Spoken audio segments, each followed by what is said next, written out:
anytime soon. But when you've got someone like the chairman of Toyota who would be following all the market trends closer than anyone else because his income and his company depends on it, and he's saying it'll only get to 30%, surely we should take some notice. Yeah, I think so. And I think this is the whole thing. And, this is what I say every time this comes up. Like, you design a wham bam thank you man super duper electric car that works, that doesn't explode, that doesn't set on fire and you can't put it out, that can tow a trailer, and that doesn't give its drivers range anxiety, which I thought was something you took a pill to fix. But anyway.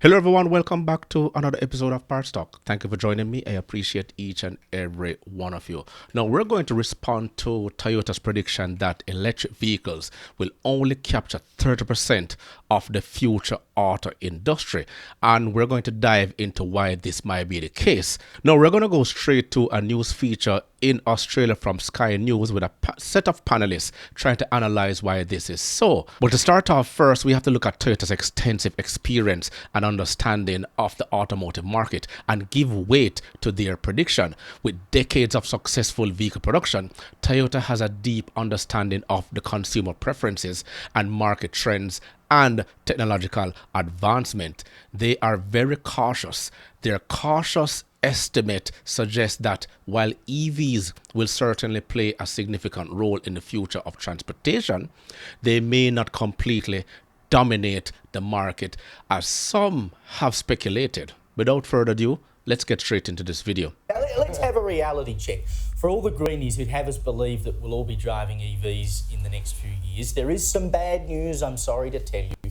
Even the chairman of Toyota, which is the world's second largest automaker, has said that battery-powered electric cars will only account for 30% of the market at most. The chairman even said that engine cars will remain and that the market should be determined by customers and not regulations. Now, Joe, I know you get around in your clapped-out German cockroach-infested Ford Falcon. That's right. So you're not rushing off to buy an EV anytime soon. But when you've got someone like the chairman of Toyota who would be following all the market trends closer than anyone else because his income and his company depends on it, and he's saying it'll only get to 30%, surely we should take some notice. Yeah, I think so. And I think this is the whole thing. And, this is what I say every time this comes up. Like, you design a wham bam thank you man super duper electric car that works, that doesn't explode, that doesn't set on fire and you can't put it out, that can tow a trailer, and that doesn't give its drivers range anxiety, which I thought was something you took a pill to fix. But anyway.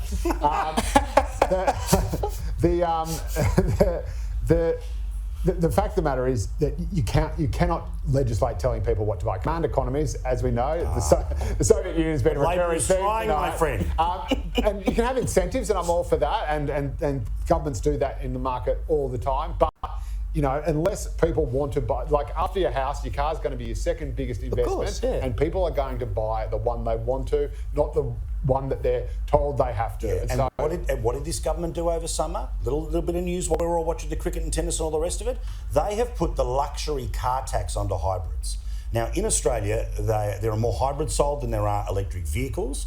The luxury car tax is 33 cents on every dollar of the cost of the vehicle. Now, Australians, I think, when it comes to EVs, and I couldn't be the bigger petrol guzzling bogan Bathurst in the Vegas bloke, right?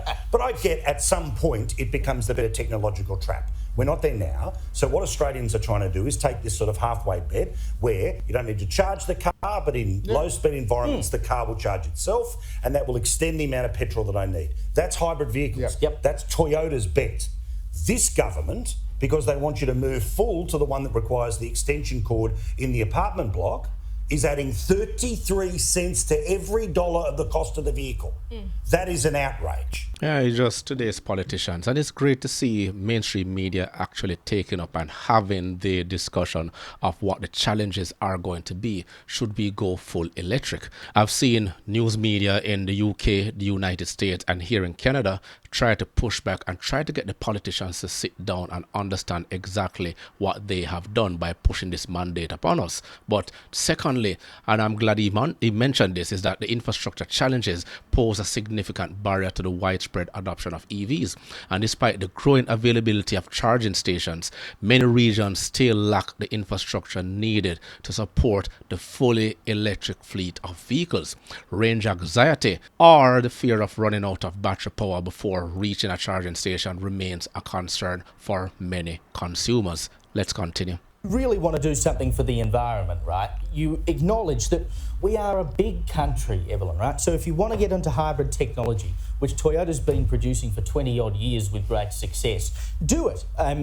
You get great fuel economy out of them. There is a battery involved, but it's not, you don't run out of miles at 500k and you got to stop between Sydney and Melbourne and sit there for 40 minutes while you wait to get back in your car again. I mean, you're a farmer. Imagine if they forced you to have an electric vehicle. I don't think we'd survive, to be honest. Do you have any idea how much I have to put diesel into a generator just so I have a fridge that functions? Like living out in the bush, like every week it's like, oh, it's a bit windy today, I'm going to lose power. Oh, it's a bit hot today. And I'm happy that she mentioned diesel generators, because right now you have guys setting up their trucks with diesel generators driving around as a mobile charger in order to help people out, because they're always running out of juice trying to find the nearest charging station. And it is said and observed that 4 out of every charger at a charging station has malfunction. So until the charging infrastructure becomes more widespread and efficient, EV adoption may be limited. Let's continue. I'm going to lose power, and we rely so much on engines to actually live our everyday life. But not only this, like, let me just say this.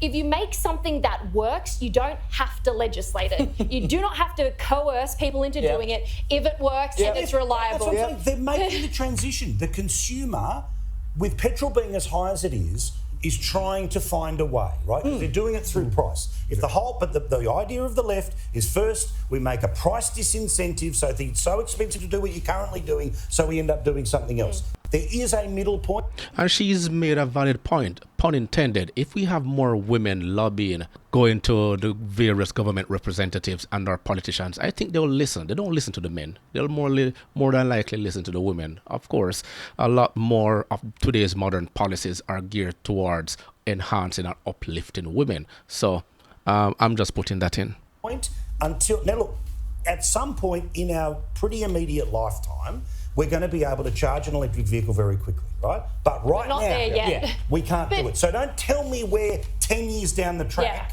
when we're not there yet. Hybrid is just that little bounce, but because the government, for whatever reason, wants to turn around and say, look what we achieved in X amount of time. But even hybrids they're aren't fighting the market that Joe's talking about. A small minor obstacle, but 1 billion people in the world don't have access power to electricity. Exactly. So even hybrids. My mother had a hybrid, a Toyota actually. She just had to sell it recently because it kept running out of battery. Yeah. And it didn't work. And it's like, so even that middle ground is still not reliable. And now she drives around in a big diesel, and I'm very proud of her. Fantastic. maybe when you go to take some of that $800 you got from Alba to go and buy your hybrid vehicle, you go, oh no. I look forward to going to a dealer saying, mate, can I pay $14 a week? Can I quickly ask the question? Quickly. Who did she sell it to? And did she Back to Toyota. She said, you can have it back. I don't want this. Give me something that works. And the funniest thing about all this, just this week, Toyota is planning on investing $1.3 billion in Kentucky to build an all-electric 3-row SUV. And the article is here, so let's just read the key points. And it says Toyota Motor is investing $1.3 billion in a Kentucky plant to produce a new all-electric 3-row SUV for the US market, the company said Tuesday. And the vehicle is expected to go into production between late 2025 and early 2026. The announcement comes as consumer adoption for EVs has been slower than many expected, causing some automakers to delay or cut investment plans for all electric vehicles. And they haven't mentioned the amount of startups who went into the EV manufacturing phase have completely gone out of business or has filed for bankruptcy. And the last additional point I want to make is that consumer behavior and preferences also play a crucial part in the adoption of EVs. While there is growing interest in environmentally friendly transportation options, many consumers still prioritize factors like affordability, convenience, and familiarize when purchasing a vehicle. Additionally, concerns about EV battery longevity, performance in extreme weather conditions, we saw with the cold snap the other day, and overall reliability may influence consumers' decisions. I am glad we're talking about it. I am glad it is at the forefront, and I am glad that more and more of mainstream media is bringing this to the limelight.